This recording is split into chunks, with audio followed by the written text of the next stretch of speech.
everybody. Welcome back to another episode of The Hard Truth. Hey, I love you guys. You are the best. This is going to be a very short video. So it's just a commentary on these reactions to Bethany Funk's exculpatory evidence claim. All right, Ann Taylor's claim that Bethany Funk has exculpatory evidence. All right, so hopefully you already have your coffee or your nice cup of tea so we can begin our story. Listen, um, I've been the biggest rumor I've been hearing is that Bethany saw some guy passing in front of her window. And then I heard some other people saying Bethany Funk doesn't have an exculpatory evidence. It's just Ann Taylor trying to fluff something up to make it seem like she has some substance to her case when she doesn't. All right. And all of those are great points. Anything's possible, like I said in this case, because with so much stuff that has come out in the past probably 4 or 5 months, I would say anything is possible. Now, my take on this is, first of all, if Bethany saw somebody passing in front of her window and Dylan saw somebody passing right in front of her, in front of her bedroom door, we have two people that didn't call the police, and that's a problem. That's number one for people who think that Ann Taylor's just throwing stuff out there. She could be setting something up. Same way the prosecution is setting us up to believe that Dylan and Bethany were at home, for example. All this other stuff is just a distraction where they build in our minds slowly that two people they told us were asleep on the first floor were actually both awake, and either they weren't in the house at all or they were there participating, because neither one of them was asleep by their own admission or their own testimony or whatever. All right, so that's a problem right there. One person, we have to speculate whether this stranger just passed by and didn't see and all this foolishness. But now we have two people who saw something suspicious and didn't call police. Not one, but two. And you think about a jury or a judge and just how many coincidences, they're going to allow in before they just say this is garbage and throw it out. So, that's point number one. You don't want two people who's in two different parts of the house seeing somebody. Now, my second answer to that is the same one that I've been giving all along, that Dylan and Bethany were not in the house when these crimes took place. If they were a part of it. I don't believe they were in the house. I just don't.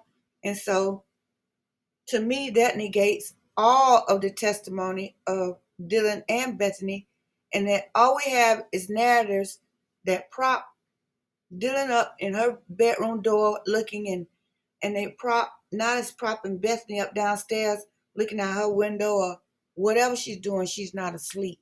Okay, so they're conditioning us to accept the fact that these two girls were in the house, they weren't asleep.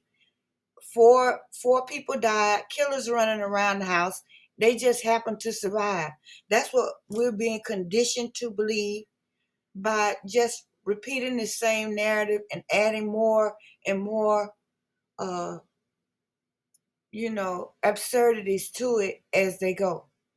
We've already been conditioned to believe this, so now we're going to add this on, and I want you to believe all of that together. You believe the last thing, so I'm just adding this right here.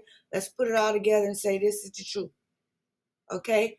The point of the matter is, nobody came in that house and, murdered 4 people, brutally murdered or murdered in some fashion, 4 people, and left 2 people alive that were in the house, awake, aware, available. Come on now. That's awful. We got everybody awake in the house.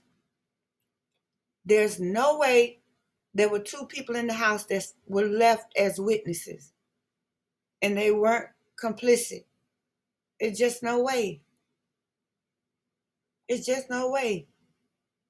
And so I'm not understanding. I'm not saying I have the solution, all the solutions and stuff, but I can understand why Ann Taylor would say this as exculpatory, because as I've been saying before, Ann Taylor may have evidence of where Bethany Funk actually was between 2 and 4:30 a.m.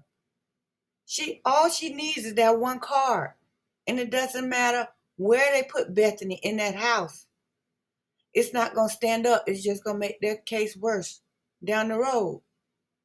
I'm just saying, all Ann Taylor needs is to be able to prove that Bethany was somewhere else, and it's a solid proof, witnesses, statements, somebody saw with their own two eyes, and they're testifying that they saw Bethany with their own two eyes over to this apartment over here, or she wasn't even in Moscow, she was in Pullman, you know.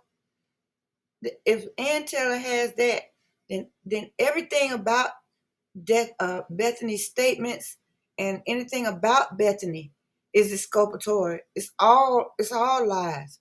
If Ann Taylor knows where she was and can prove it, and it wasn't that house, all the rest of that is gonna come, falling down. London Bridge is falling down. Okay, Moscow Bridge is burning because it doesn't matter where Bethany says she was in the PCA or where they say she was in the PCA. If they place her in that house and Ann Taylor has proof that she was somewhere else, that's pretty much the end of it. That's the end of it. And so Bethany and Dylan know themselves whether they were in that house. And remember, Bethany jetted back to Nevada. She went back to the Ponderosa quick. And so you be the judge. But don't be so quick to count Ann Taylor short, because she has a motive to make a name for herself. She knows she's not going to get another Brian Koberger in Idaho, if ever, if ever, because there's no star players on the death row right now. So she's not going to get this. Now, what do y'all think about this one? I know it's a little boring podcast, but this is my take, and I'm not trying to make a whole Broadway musical to present this information, because to me it's gossip. I don't even know if Ann Taylor said that. I don't even know if Bethany saw somebody at the window. I don't even know if that actually happened. And so, of course, all this is speculation. And so I'm going to get with you guys on something real. But this is my response to that one. Let me know what you think.